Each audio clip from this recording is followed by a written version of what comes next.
ये है capital bite Renala Khurd, जिसकी हर बाइट है इंतहाई बेहतरीन।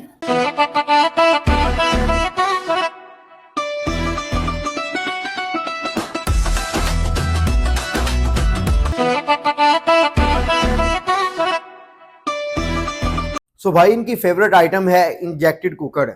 अगर आपने इसको अभी तक ट्राई नहीं किया तो आपने कुछ भी नहीं किया।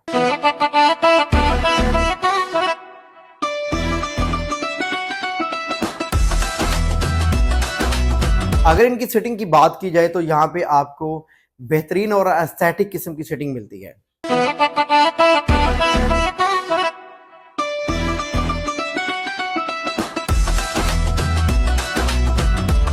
साथ साथ हमारे फॉलोअर्स के लिए एक खास ऑफर है कि इनका 1400 रुपए वाला पिज्जा आपको मिलने जा रहा है सिर्फ और सिर्फ 890 रुपए के अंदर।